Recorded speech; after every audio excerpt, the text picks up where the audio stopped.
This program is brought to you by Shaigan Pharmaceuticals Private Limited.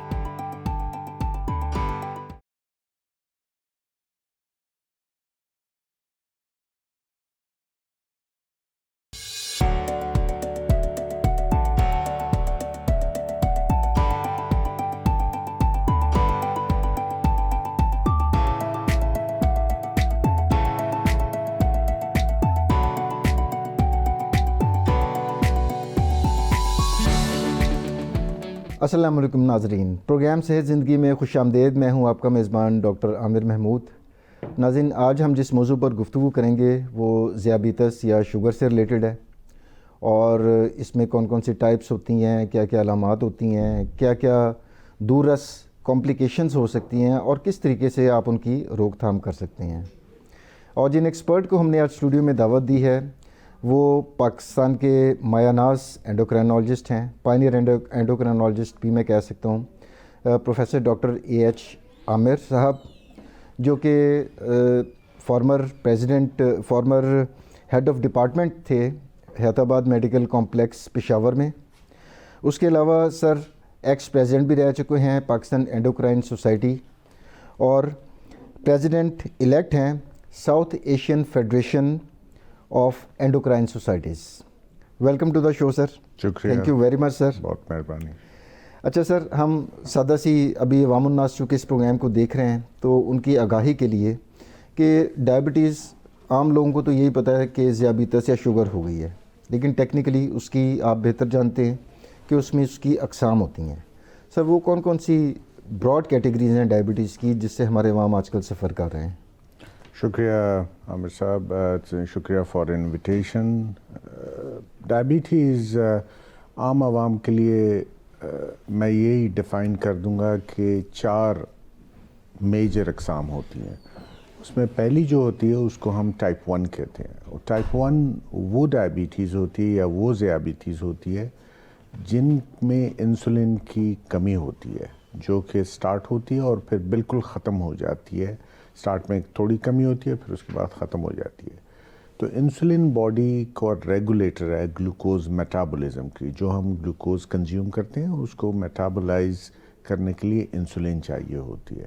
تو جب insulin کی کمی ہو جاتی ہے تو وہ میٹابولائز نہیں کرتے اور ان کو زندہ رہنے کے لیے انسولین چاہیے ہوتی ہے۔ یہ ٹائپ 1 ہے۔ تو دوسری ٹائپ ہے وہ ہے ٹائپ 2، جس میں جو کہ 90% میں کہوں گا لوگوں کو پاکستان میں ٹائپ 2 ہوتی ہے، اور اس میں انسولین موجود تو ہوتی ہے لیکن وہ کام نہیں کرتی، اور کام ایسے نہیں کرتی کہ ٹیشو ریزسٹنس ہوتی ہے جس کو ہم انسولین ریزسٹنس کہتے ہیں، یعنی کہ اتنی مؤثر نہیں رہتی انسولین شوگر کنٹرول کرنے میں۔ Because of fats in the body, بدن میں جب فیٹ جمع ہو جاتی ہے تو انسولین موجود تو ہوتی ہے لیکن وہ کام نہیں کرتی، تو باڈی انسولین بہت زیادہ بناتی ہے، تو ان میں انسولین کی کمی نہیں ہوتی، اس میں ریزسٹنس ہوتی ہے، ٹیشو تک نہیں پہنچتی، تو اس کو ہم ٹائپ 2 کہتے ہیں۔ تو اس میں پرائمری پہلی میں ٹائپ میں انسولین کی کمی ہوتی ہے، دوسرے میں انسولین کی ریزسٹنس ہوتی ہے، موجود ہوتی ہے، کام نہیں کرتی۔ Exactly. So these are the 2 main differences. اس لیے پہلی میں انسولین اور دوسری میں ایسی دوائیاں دیتے ہیں جو کہ ریزسٹنس کو ختم کرتے ہیں۔ تیسری جو ٹائپ ہے اس کو ہم جسٹیشنل ڈائبٹیز کہتے ہیں۔ وہ عام طور پہ وہ ڈائبٹیز ہوتی ہے جو کہ حاملہ عورتوں کو ہوتی ہے حمل کے دوران، اور جب ان کا حمل ختم ہو جاتا ہے، جب وہ بچہ ڈیلیور ہو جاتا ہے تو وہ شوگر ختم ہو جاتی ہے۔ لیکن اس میں میں public awareness point of view سے ایک بات کہنا ضروری سمجھتا ہوں، اور اچھی اپرچونٹی ہے پبلک کے پہنچنے کے لیے، کہ اگر یہ خواتین حامل جب ان کی ڈیلیوری ہو جائے، اگر وہ اپنا وزن کنٹرول کریں تو ان کو یہ ڈائبٹیز نہیں ہوگی، ورنہ 50% خواتین کو حمل ختم ہونے کے بعد اگلے 5 سال کے دوران ڈائبٹیز مکمل ٹائپ 2 ہو سکتی ہے۔ تو اس لیے یہ جو ٹائپ ہے یہ پریونٹیو بھی ہے، حالانکہ دوسری ٹائپ بھی پریونٹیو ہے، لیکن یہ حمل کے دوران ہوتی ہے، حمل جب ختم ہو جاتا ہے، جب ڈیلیوری ہو جاتی ہے تو شوگر بھی ختم ہو جاتی ہے، لیکن چانس ہوتا ہے کہ اگلے حمل میں بھی ہوگی، اور یہ چانس ہوتا ہے کہ پرماننٹ بھی ہو سکتی ہے۔ یہ 3 ٹائپس ہیں۔ چوتھی جو ٹائپ ہے اس کو ہم ادر ٹائپس کہتے ہیں یا ایسوسیٹڈ ہم کہتے ہیں، اور وہ ہوتی ہے جو بہت ساری ڈیزیزز کے ساتھ ہوتی ہے، مثلاً یا دوائیوں کے ساتھ ہوتی ہے. مثلاً اگر کوئی اسٹیرائڈ لے رہا ہے تو اس کو وہ ڈائبٹیز ہے. مثلاً کسی کا پیچوٹری گلینڈ کا پرابلم ہے اس سے ہو سکتا ہے. مثلاً کوئی ایسی دوائیاں ادویات لے رہے ہیں جس سے ٹائپ 4 ڈائبٹیز ہو سکتی ہے.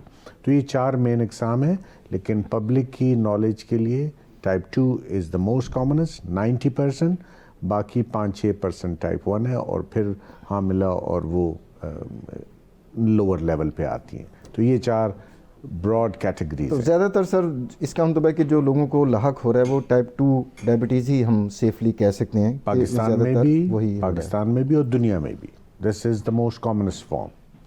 اچھا سر، اگر ہم بات کریں این سی ڈیز کی، نان کمیونیکیبل ڈیزیزز کی، ناظرین این سی ڈیز ہم ان بیماری کو کہتے ہیں جو ایک سے دوسرے کو نہیں لگتی، غیر متعدی بیماریاں یا دائمی امراض انہیں آپ کہہ لیں.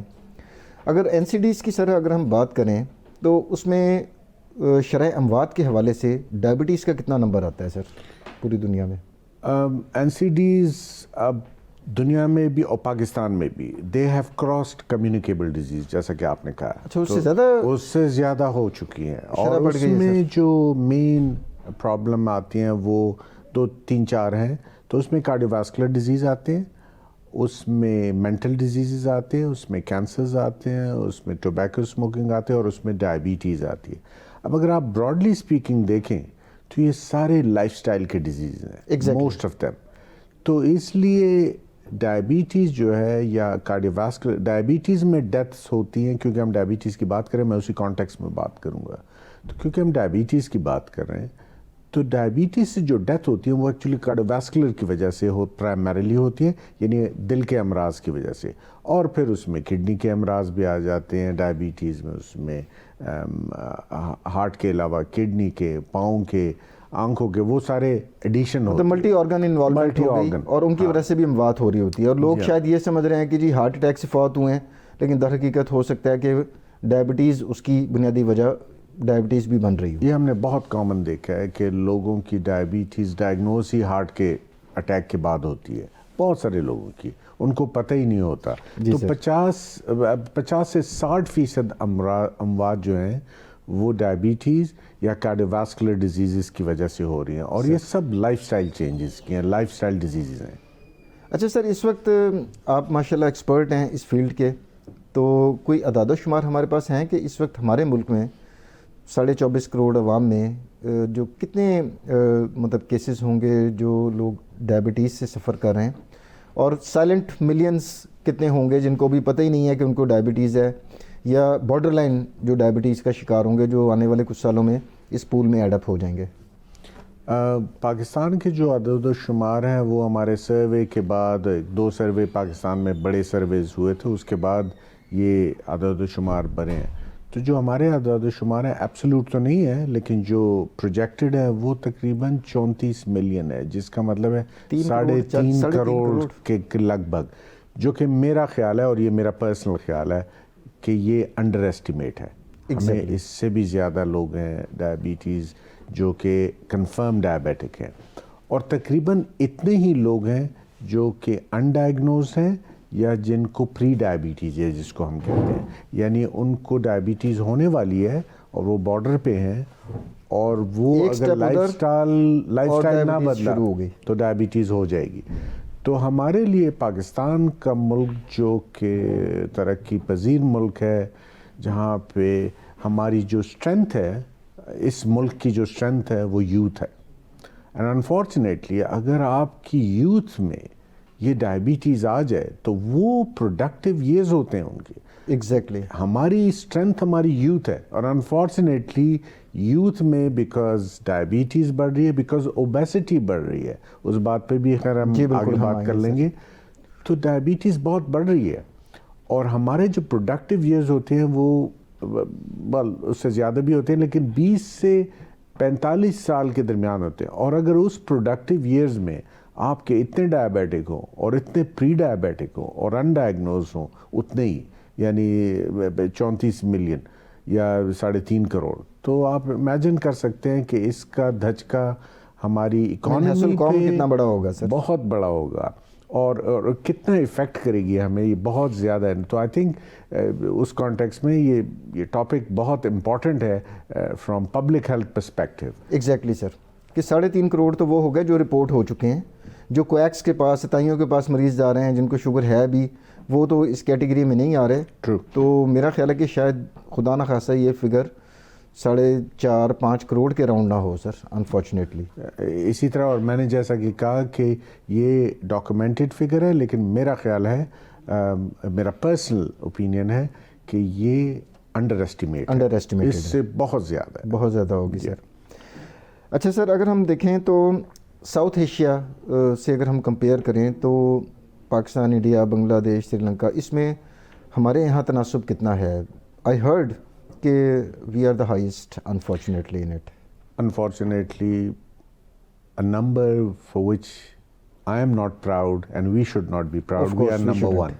We are number one. Always in negative. terms Most of the times in negative things. Unfortunately. تو unfortunately we are number one in incidents. جو نئے کیسز آ رہے ہیں جو کہ دیکھیں آپ انڈیا، چائنا، بنگلہ دیش کو آبادی ان کی بہت زیادہ ہے، تو اس لیے ان کا نمبر میرا خیال 6-8 ملین ہوگا. ایبسولوٹ نمبر تو زیادہ ہوگا، لیکن آپ پرسنٹیج دیکھیے نا، پرسنٹیج ہے اس حساب سے ہم نمبر 1 in the world ہیں. In the world. Oh my goodness sir. And that's why Pakistan is called capital of diabetes. اور اس لیے بہت ساری انٹرنیشنل آرگنائزیشن، NGOs یہاں پہ کام کرنا چاہتی ہیں کہ وہ دیکھ رہی ہیں کہ یہاں کیا ہو رہا ہے، what is happening here. تو unfortunately we are number one in the new cases and in the numbers. لیکن absolute number نکال لیں تو وہ ہم 4تھے نمبر پہ ہیں، جو کہ ہم 3رے پہ آ جائیں گے اگلے ایک ڈیکیڈ کے اندر، یعنی اگلے 8-10 سال میں ہم 3رے نمبر پہ ہوں گے ایبسولوٹ نمبر. لیکن وہ ایبسولوٹ اس لیے میٹر نہیں کرتا کہ ہماری آبادی اور ملکوں سے، چائنا اور انڈیا اور امریکہ سے کم ہے، اس وجہ سے میٹر نہیں کرتا. لیکن جو کیسز آ رہے ہیں وہ وی آر نمبر 1 unfortunately. اچھا sir, there is one paradox which I am still unable to understand. آپ بینگ این ایکسپرٹ اس پہ رائے دیجیے گا. میں نے 97 میں MBBS کیا، اور اس وقت سر ایک نوشن تھا کہ جناب دمہ ہو گیا اور یہ جو ہو گئی ٹوبرکلوسس ہو گئی، یہ لوگ سوشو اکنامک یا غریب لوگوں کی بیماری ہے، اور موٹاپا اور ڈائبٹیز جو ہے یہ امیر لوگوں کی صرف بیماری ہے. اور میں نے سر واقعی اس طرح تھا، میں نے غریب لوگوں میں ڈیورنگ مائی پریکٹس میں نے بہت کم ڈائبیٹکس اور اوبیس لوگ دیکھے. اب سر ہم دیکھ رہے ہیں کہ ایک طرف ہم کہتے ہیں کہ ہم ایک بڑا غریب ملک ہیں، ایک تھکی ہوئی ہماری معیشت ہے، لوگوں کے پاس کھانے کے لیے وہ روزگار نہیں ہے، لوگوں کے اتنے مسئلے مسائل ہیں. دوسری طرف یہ کیا وجہ ہے کہ سر ڈائبٹیز اور اوبیسٹی اس طرح سپائک کیے ہیں ہمارے ملک کے اندر؟ اس میں سر کیا پازیٹیو پیچھے بیہائنڈ میکینزم کیا ہے اس کے؟ ہمارا لائف سٹائل، جیسا آپ نے فرمایا تھا کہ چونکہ یہ لائف سٹائل سے ریلیٹڈ ہے، ہمارے لائف سٹائل کچھ یا پریفرنسز ایسی ہو گئی ہیں کہ ہمارے اندر یہ بہت زیادہ پچھلے 2 دہائیوں میں بہت زیادہ انسیڈنٹس بڑھ گئے. میں آپ کو ایک ایگزامپل دیتا ہوں، پھر بات کو آگے لے جاتے ہیں. وی ور ڈوئنگ اے سروے، ہم ایک سروے کر رہے تھے، نیشنل سروے، جو کہ پاکستان کا largest survey. So I personally went for surveys to different districts, Haripur and Karak and Kohat and Sindh کے بھی کچھ ڈسٹرکٹس میں گیا، کوئٹہ بھی گیا. میں چھوٹے سے چھوٹے ڈسٹرکٹ بھی جب سروے کے لیے جا رہا تھا اپنی ٹیم کے ساتھ، تو وہاں پہ میں نے جو چیز وافر مقدار میں دیکھی ہے وہ سافٹ ڈرنکس دیکھی ہیں ایوری ویئر. میں امیجن نہیں کر سکتا کہ اتنے ریموٹ جگہ پہ سب قسم کا جو فوڈ ہے، cola drinks, fizzy drinks, they are available. تو یہ this was a shock for me. تو جو آپ نے جو سوال ہے، سوال کی طرف واپس آتے ہیں کہ کیوں ہو رہا ہے. سو آئی تھنک جیسا میں نے کہا، یہ لائف سٹائل ڈیزیز ہے، اور کچھ ہماری جینیٹکس ایسی ہیں جس میں ہماری جو انسولین ریزسٹنٹ ہے وہ سینٹرل اوبیسٹی کی وجہ سے زیادہ ہے. یعنی ہم لوگوں کے پیٹ بڑے ہیں جس کے اندر فیٹ ہوتی ہے، اور وہ فیٹ آپ کی انسولین کو کام کرنے نہیں دیتی. تو مسل ہمارا کم ہے، ہم سارکوپینی کہیں اس کو ہم کہتے ہیں، ہمارا فیٹ زیادہ ہے. تو یہ ایک ہے. لیکن دوسرا جو major, you can not blame all to genetics, you can not. Genetics is there but there is something to fire. Fire بھی تو، گولی بھی تو کہیں سے چلی ہے. جی بالکل سر. سو وہ جو ہے وہ ہمارا لائف سٹائل ہے، اور ہمارا لائف سٹائل بہت حد تک چینج ہو سکتا ہے، ایک بات. اور دوسرا میں اس پروگرام کے توسط سے ہی کہہ سکتا ہوں کہ اگر آپ سوچیں تو ہم کھانا ہمارا ایک ہیبٹ ہے, یہ ضرورت نہیں رہی. ہم اس وقت کھانا کھاتے ہیں جب کھانے کا ٹائم ہوتا ہے, ہم اس وقت نہیں کھاتے جب ہم بھوکے ہوتے ہیں. دس از بہت بڑا ڈفرینس ہے, حالانکہ بہت ڈفرینس ہے. آپ کو بھوک لگے آپ کھانا کھائیں کیونکہ آپ نے ورک آؤٹ کیا, کیونکہ اب ہمارے لائف سٹائل میں سہل پسندی بہت آ گئی ہے, سیڈنٹری لائف سٹائل بہت سیڈنٹری ہو گیا ہے, اور اس کی وجہ سے ہم برن نہیں کر پا رہے, اور جب برن نہیں کر پا رہے تو کنزمپشن ہماری ہائی ہے, اور پھر وہ کنزمپشن بھی ہماری ایسی کیلوریز ہے جو کہ کمپلیکس کیلوریز نہیں ہے یا کمپلیکس کاربوہائیڈریٹ ہے. مثال کے طور پہ میں ایگزامپل دیتا ہوں, روٹی ہم کھاتے ہیں. نا روٹی از ہائی گلائسیمک انڈیکس ہم کہتے ہیں, تو یہ ایک خوراک ہماری اسٹیپل خوراک ہے.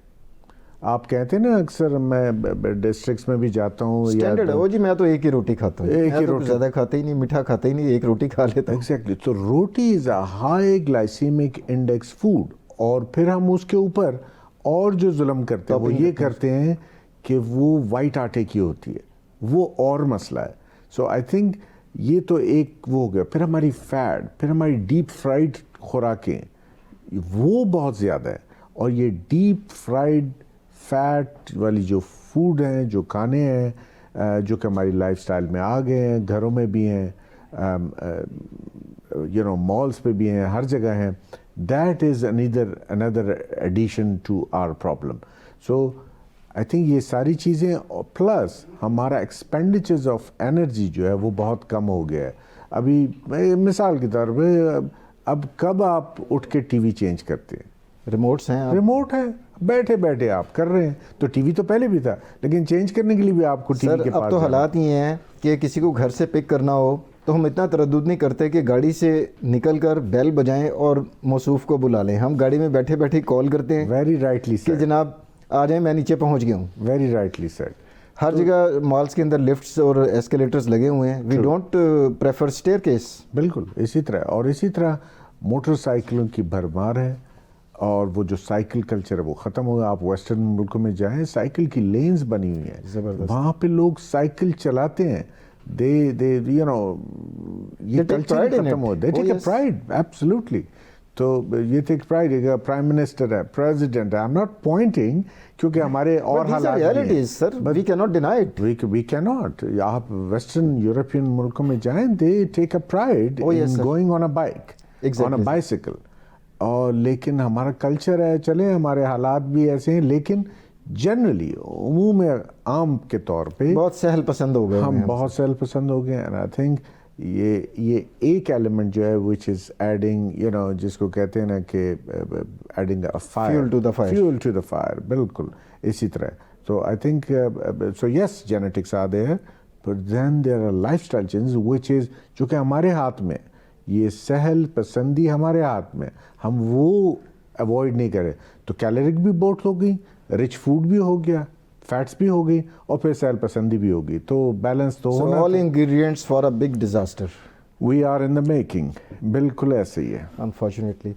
سر یہاں پر ایک چھوٹے سے وقفے کا ٹائم ہوا ہے. ناظرین, پروفیسر ڈاکٹر اے ایچ عامر سے بڑی دلچسپ گفتگو جاری ہے. یہاں وقت ہوا ہے چھوٹے سے وقفے کا. Let's take a short break, we will be right back.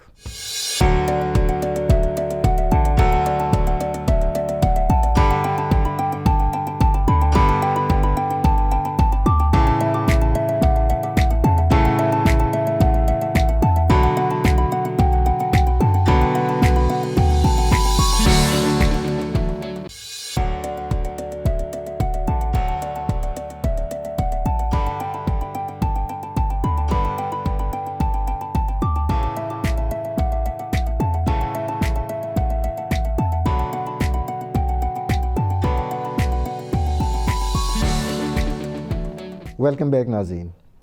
اچھا سر, ابھی آپ نے وقفے سے پہلے ایک پوائنٹ کی طرف اشارہ دیا تھا کہ ہمارے سینٹرل اوبیسٹی بہت زیادہ ہے. کہ میں بھی دیکھتا ہوں, آپ ساؤتھ میں چلے جائیں, پتلے پتلے بازو ہوتے ہیں, ٹانگیں پتلی پتلی ہوتی ہیں, اور پیٹ نکلا ہوتا ہے. جبکہ باہر آپ نے ماشاءاللہ اتنا ٹریول کیا ہے, میں خود بھی گیا ہوں, باہر ہم دیکھتے ہیں سر کہ گوروں کے بازو ہیلدی ہوتے ہیں اور پیٹ کے اندر چربی کم ہوتی ہے. تو یہ سر کیا ریشل ڈفرینس ہے کیا سین ہے, اور یہ ہمارے کیس میں سینٹرل اوبیسٹی کیوں زیادہ خطرناک ہو سکتی ہے اور گوروں کے لیے کیوں نہیں ہوتی سر؟ اگین ڈپینڈ کرتا ہے کہ ہمارا لائف اسٹائل کیسا ہے. اور اگر جو ویسٹرن ممالک ہیں وہاں پہ آپ اسکول سے دیکھ لیں تو physical activities part and parcel, it is, یہ ہے ہی ہے, اس میں ایسا ہو ہی نہیں سکتا کہ فزیکلی. ہمارے انفارچونیٹلی اگر آپ دیکھیں ایک مسئلہ ہی نہیں ہے نا, لیکن بہرحال ہم آئیڈینٹیفائی کر سکتے ہیں, وی are not امپلیمنٹرز.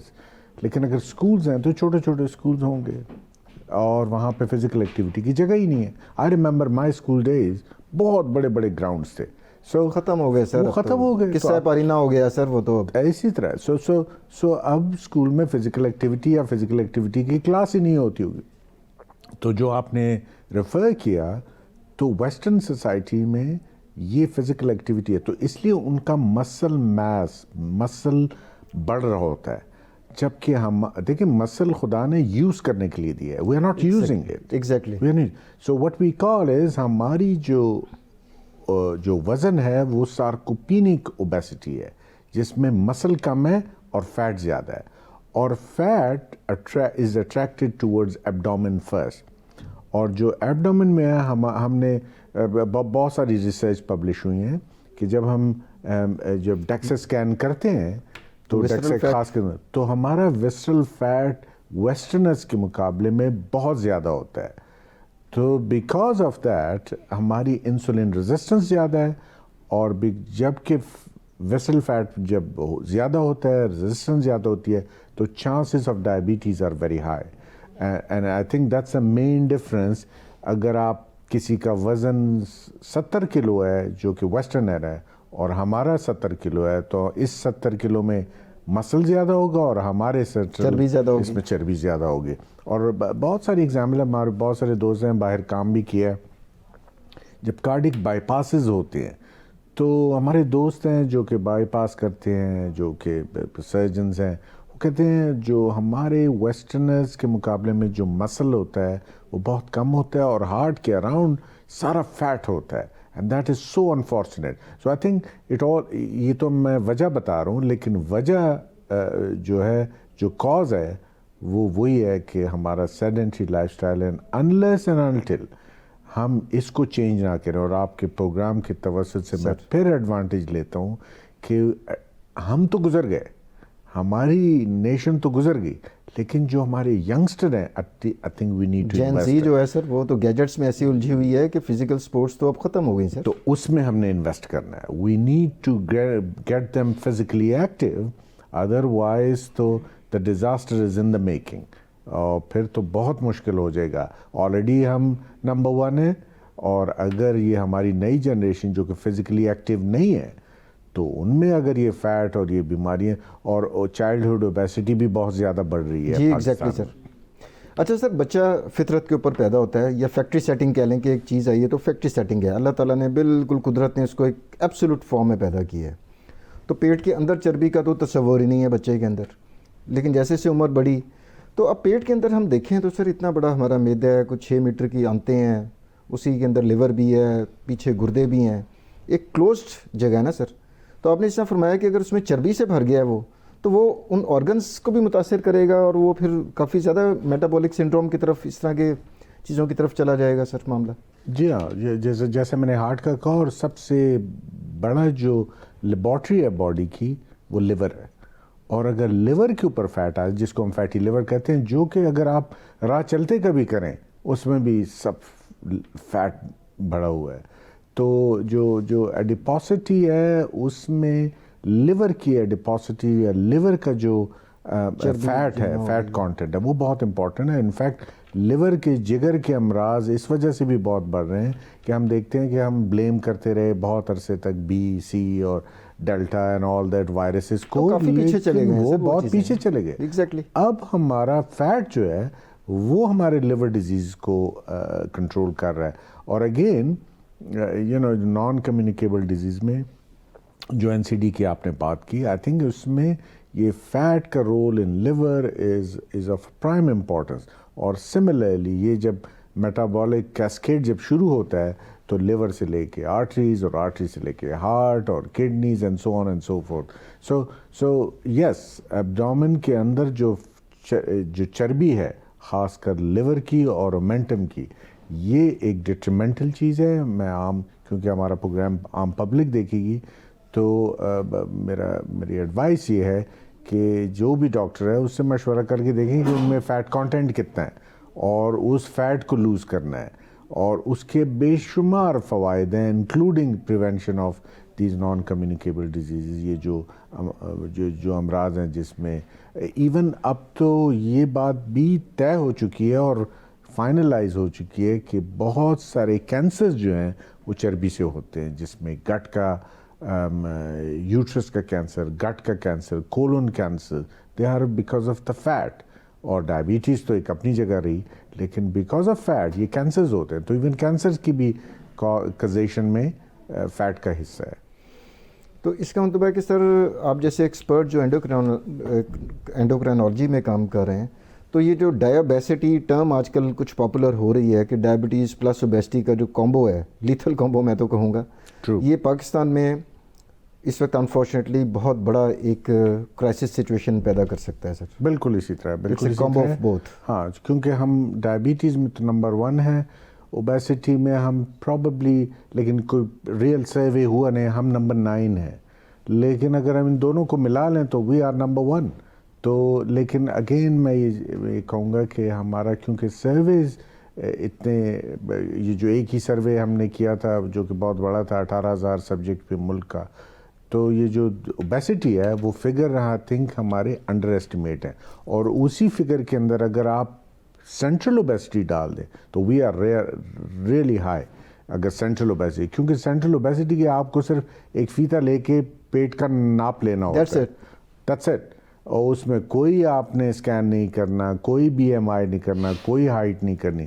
That is the indication کہ آپ میں فیٹ آپ کے ایبڈومن میں کتنا ہے.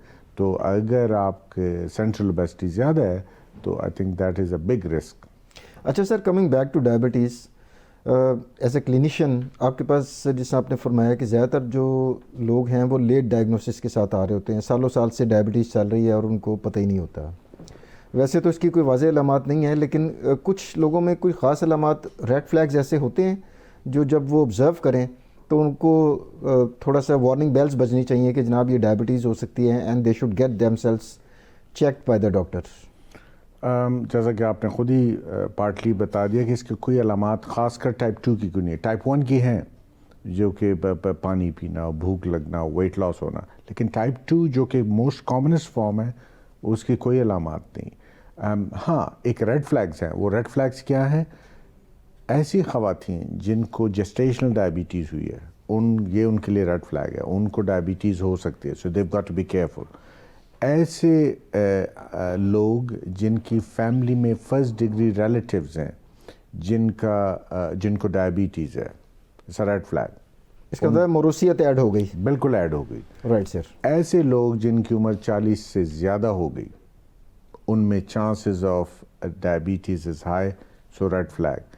ایسے لوگ جن کا سینٹرل اوبیسٹی ہے وہ ریڈ فلیگ ہے, ان کو یہ ڈائبٹیز ہو سکتی ہے. تو یہ تو ہماری ریسرچ بیسڈ ہے, لیکن جنرلی ہم کہتے ہیں 40 سے اوپر آپ کو اپنی ڈائبٹیز چیک کرنی چاہیے, کیونکہ آپ کو شاید کوئی علامات نہ ہو. جو دوسرے علامات ہیں وہ یہ ہے کہ وہ کمپلیکیشن سے پریزنٹ کرتے ہیں, وچ مینز یا ان کا پاؤں لگ گیا تو زخم بن گیا, ٹھیک نہیں ہو رہا, تو وہ ڈائبٹیز. بہت سارے ہم نے ڈائگنوسز اس بیس پہ کیا, کسی کو ہارٹ اٹیک ہو گیا, کسی کو اسٹروک ہو گیا, تو وہ first time presentation with complication ہوتی ہے, وچ از ریئلی بیڈ. اس کا مطلب پانی پل کے نیچے سے گزر چکا ہے, یو آلریڈی آپ کمپلیکیشن میں آ گئے, the horse is already out of the barn. ہمارے سرجن سر جو پروگرام میں تشریف لاتے ہیں وہ یہ کمپلینٹ کرتے ہیں کہ at times it's an incidental finding. Absolutely. کہ پیشنٹ کا آپریشن ہونا ہے اور آپریشن سے پہلے ناظرین ECG بھی کی جاتی ہے, بلڈ پریشر اور شوگر بھی چیک کی جاتی ہے, روٹین ایگزامینیشن ہوتا ہے اس کے فٹنس کے لیے. اور اس کے اوپر پیشنٹ کو جب بتاتے ہیں کہ جناب آپ کو تو شوگر ہوئی ہے, HbA1c بھی آپ کا کروایا ہے, تو پیشنٹ ڈینائل موڈ میں چل رہے تھے جی مجھے تو آج تک شوگر ہوئی نہیں. بالکل ایسی تو انسیڈنٹل فنڈنگ بھی ہے نا سر, یہ حادثاتی طور پر لوگوں کو پتہ چل رہا ہوتا ہے. یہ وہ لوگ ہیں جو میں نے 34 ملین کہا تھا ان ڈائگنوزڈ جی سر, اور جو پری ڈائبیٹک, یہ وہ لوگ ہیں. اور وہ انسیڈنٹلی ایسے ڈائگنوز ہوتے ہیں کہ کوئی اور کام کے لیے گئے اور پتہ لگا کہ بھئی ان کو تو ڈائبٹیز ہے, and they are in denial. وہ کہتے ہیں نہیں میں نے تو 2 سال پہلے چیک کی تھی, مجھے تو نہیں تھی. But this is common. So the easiest way is to check your glucose regularly after if you have got, اگر آپ کے یہ ریڈ فلیگز ہیں, فیملی ہسٹری ہے, اوبیسٹی ہے, جسٹیشنل ہے, وزن زیادہ ہے, ڈو اٹ. اور 40 سال سے عمر ہے, ڈو اٹ. اور آئی ووڈ ایڈوائز کہ at least twice a year آپ کو یہ ٹیسٹ کرنا چاہیے. There is no other shortcut. اور وہ اس لیے کہ دیکھیں میں یہ چاہتا ہوں کہ آپ اس ڈیول سے ڈریں جس کا علاج نہیں ہے. جس کا علاج ہے اس سے تو نہ ڈریں. وہ تو اوپن اینڈ شٹ کیس ہے, انفیکشن ہوئی, اینٹی بایوٹک کھائی, 4 دن کھائی اور اب ٹھیک ہو گئے. بالکل. سو اگر آپ کو ڈائبٹیز ہو گئی ہے تو اس ڈر سے کہ آپ ٹیسٹ نہ کریں کہ کہیں مجھے نکل نہ آئے, تو یہ تو بہت زیادتی ہے. یہ بہت زیادتی ہے, اور بہت سارے لوگ ایسا کرتے ہیں. بلی کو دیکھ کے کبوتر آنکھیں بند کر لیتے ہیں. اسی طرح بالکل. So this is wrong. اور میرا public awareness point of view سے I think everybody above the age of 40 and with those red flags, ان کو چاہیے کہ وہ اپنا blood sugar twice a year ضرور کرایا کریں. اچھا سر, پچھلی صدی میں جب میں نے ہاؤس آف کی اس وقت تو آپ کو بھی یاد ہوگا گلوکو میٹر ایک بہت ہی قیمتی اور جسے کہتے ہیں ناپید قسم کی چیز ہوا کرتی تھی. کہیں کہیں ہمارے پورے اس میں وارڈ میں ایک گلوکو میٹر ہوا کرتا تھا. اب یہ گیجٹس اتنی سستی ہو گئی ہیں کہ ہر ایک کی ریچ میں ہیں. 1500-2000 روپے میں گلوکو میٹر, تو it's very easy to get yourself checked at home.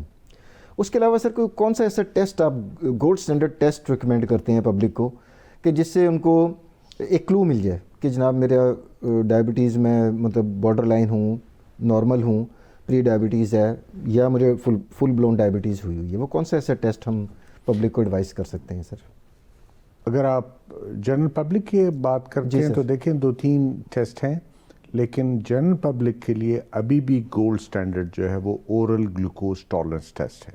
That's تھوڑا سا ٹیڈیس ٹیسٹ ہے, but that's a gold standard. And that وہ ہمیں یہ بتا دیتا ہے کہ آپ کا پینکریاٹک ریزرو کتنا ہے, وچ مینس کہ آپ کو فاسٹنگ میں ایک ٹیسٹ کرنا پڑا ہے, پھر آپ کو شربت پلاتے ہیں 75 گرام گلوکوز, اور پھر آپ کا گھنٹے اور 2 گھنٹے بعد ٹیسٹ کرتے ہیں. اور وہ گراف ہمیں بتاتا ہے کہ آپ کو ڈائبٹیز ہے یا نہیں ہے, یا آپ نارمل ہیں, یا آپ پری ڈائبیٹک ہیں. یہ سب چیزیں ایک ٹیسٹ میں پتہ لگتی ہیں. لیکن بیکاز یہ ٹیڈیس ٹیسٹ ہے, بیکاز ویٹ بھی کرنا ہوگا پیشنٹ کو, صبح خالی پیٹ جانا ہوتا ہے, مشکل ہوتی ہیں, تو کچھ اور ٹیسٹ ورلڈ آرگنائزیشنز نے انٹروڈیوس کرائی ہیں, جس میں فاسٹنگ بلڈ گلوکوز ہے جو کہ خاص حد سے بڑا ہو, 126 اس کا کٹ آف ہے, اس کا لوور کٹ آف 100 ہے, 100 سے کم ہو تو آپ نارمل ہیں, 100 اور 126 کے درمیان آپ پری ڈائبیٹک ہیں, اور 126 ملی گرام پر ڈیسی لیٹر سے زیادہ ہیں فاسٹنگ تو آپ ڈائبیٹک ہیں, اور اورل گلوکوز کا اپنا ہے. لیکن ایک اور ٹیسٹ بھی انٹروڈیوس کیا گیا ہے جس کو ہم HbA1c کرتے ہیں, جو کہ تشخیص کے لیے بھی یوز کیا جاتا ہے. لیکن عام طور پہ یہ ٹیسٹ کنٹرول کے لیے, لانگ ٹرم کنٹرول کے لیے یوز کیا جاتا ہے.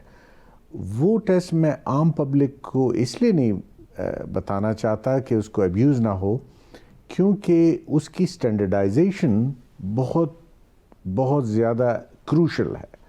اگر اس لیب میں اسٹینڈرڈائز نہیں ہے تو وہ آپ کو فالس سینس آف سیکیورٹی دے گی یا فالس سینس آف ڈائگنوسس دے گی.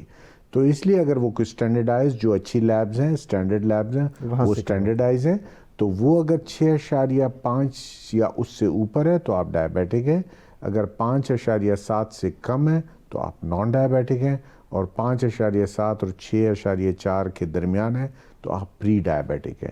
تو یہ کچھ ٹیسٹ ہیں جو کہ ہم ایڈوائز کرتے ہیں. اور بعض ٹائم میرے سجیشن یہ, اور بہت سارے ہم نے اسی طرح ڈائگنوز بھی کیے ہیں, کہ اگر آپ رینڈم کھانے کے 2 گھنٹے بعد ٹیسٹ کریں تو وہ بھی اگر آپ کا 160 سے اوپر ہے تو آپ ایٹ رسک ہیں, جسٹ گو, اور یا آپ اورل گلوکوز ٹالرنس کرائیں یا A1C اسٹینڈرڈائز لیب سے کریں. میں بار بار یوز کر رہا ہوں اسٹینڈرڈائز لیب سے, کسی عام آف دا کارنر اسٹریٹ کے کارنر والے سر ٹیسٹ. فیک رپورٹنگ بھی اب تو لوگ Absolutely. بہت کرتے ہیں, وداؤٹ ٹیسٹنگ رپورٹ دے دیتے ہیں, ہو نوز کہ ٹیسٹ ہوا ہے یا نہیں ہوا. انفارچونیٹلی اٹس ویری انفارچونیٹ, کوئی ریگولیٹڈ میکینزم تو نہیں ہے ہمارے یہاں پر لیبس کے اوپر. بالکل. اچھا سر, ایک دو ریڈنگز کی بنیاد پہ ہم کسی کو لیبل کر سکتے ہیں کہ وہ ڈائبٹیز ہے, یا کوئی پیٹرن ہونا چاہیے اس کا؟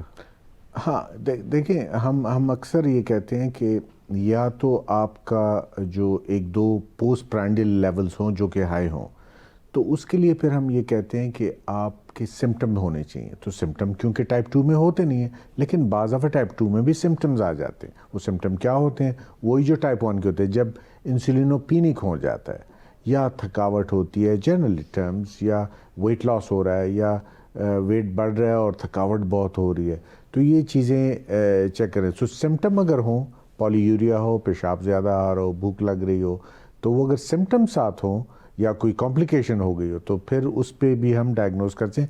لیکن کنفرمیشن کے لیے پھر آپ کو انہی 3 ٹیسٹ میں, فاسٹنگ, اورل گلوکوز ٹالرنس اور A1C, یہ 3 کنفرمیشن کے لیے آپ کو پھر بھی کرنے پڑیں گے, بہت ضروری ہے. لیکن اس میں کیونکہ اینڈوکرائن ایسا ایک شعبہ ہے جس میں بہت سارے اینڈوکرائن ڈیزیزز بھی وہی سمٹم لاتے ہیں جو ڈائبٹیز لاتے ہیں. اوور لیپ کر رہے ہیں سمٹمز. ہاں, تھکاوٹ ہے, کام کرنے کو دل نہیں چاہتا, وہ تو ہماری قوم کو ویسے ہی نہیں چاہتا, تو اس بات کو تو ویسے ہی چھوڑ دیں.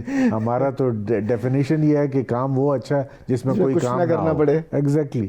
تو وہ تو ایک الگ, یہ تو خیر ایک اس والی بات ہوگی. لیکن مثلا تھائرائڈ کی ڈیزیز بڑے کامن ہے, تو کسی کو تھائرائڈ اور ڈائبٹیز اور thyroid go hand in hand. ہم اکثر کہتے ہیں کسی کو ایک اینڈوکرائن پرابلم تو اس کو دوسرا بھی ہو سکتا ہے. تو اگر تھائرائڈ ڈیزیز ہے, ہائپو کارٹیسولزم ہے, کارٹیسول لو ہو جاتا ہے, پیچوٹری کی ڈیزیز ہیں, تو یہ اور اوور لیپس ہیں. لیکن thyroid is very common with diabetes. تو ہم چاہتے ہیں, ہم جب ڈائگنوز ہوتا ہے ڈائبٹیز تو ہم اس کی اسکریننگ تھائرائڈ کے لیے بھی کرتے ہیں, کیونکہ وہ بھی ایک امپورٹنٹ اینڈوکرائن گلینڈ ہے, اور جو کہ نمبر 2 پہ آتا ہے after diabetes in terms of disease prevalence. جی ناظرین, ذیابیطس پہ پروفیسر ڈاکٹر A.H. عامر صاحب کے ساتھ گفتگو جاری رہے گی. یہاں وقت ہوا ہے چھوٹے سے وقفے کا. Let's take a short break.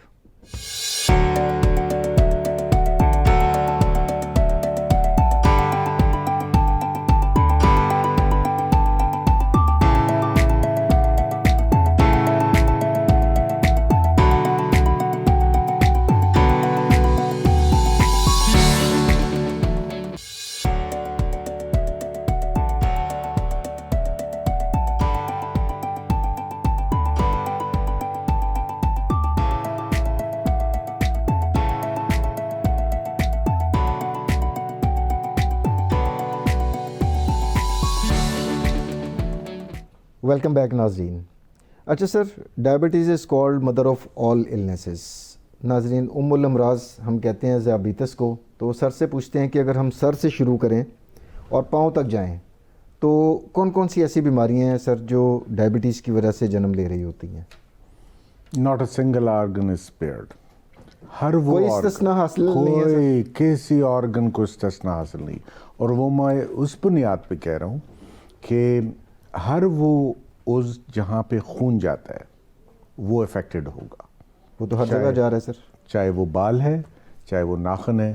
یہ میں نے ٹاپ ناخن اور بال کے اس لیے کہا کہ بال اوپر ہے اور ناخن بالکل نیچے ہے. جی. So anything in between وہاں وہ افیکٹ ہوگا. اس کے متاثرین میں شامل ہے. جی ہاں. سو اس لیے اس کو مدر آف آل کہتے ہیں. لیکن براڈلی اسپیکنگ ہم اپنی medical terminology, I don't want to, میں اس کو زیادہ یوز نہیں کرنا چاہتا کیونکہ آپ عام پبلک دیکھ رہی ہوگی یہ پروگرام, تو مائکرو ویسکولر اور میکرو ویسکولر. لیکن عام طور پہ ہم اس میں جاتے ہیں کہ آنکھوں کی رگیں افیکٹ ہوتی ہیں جس سے نظر جا سکتی ہے, اندھا پن آ سکتا ہے. یہ ایسا نہیں ہے کہ میری نظر کمزور ہو گئی, اندھا پن ہو سکتا ہے. اور انفیکٹ ہوگا بھی بائی لیٹرل سر, یہ تو پھر دونوں آنکھیں بھی متاثر ہوں گی. انفیکٹ پاکستان میں اب کیٹریکٹ کے بعد سب سے جو بڑا مرض ہے اندھا پن کا وہ ڈائبٹیز ہے. اس کے علاوہ یہ میجر آرگن ہے, اس کے افیکٹ ہے. Heart is under one, stroke is under one, kidney disease under one, پاؤں کی رگیں, میدے کی رگیں, آنتوں کی رگیں, you name it, and kidneys of course, یہ سب افیکٹ ہوتے ہیں. اور لمز میں اگر اپر لم ہے, لوور لم ہے, ایوری تھنگ از افیکٹڈ. تو براڈلی اسپیکنگ میں یہ کہتا ہوں کہ جہاں جس عضو میں خون جاتا ہے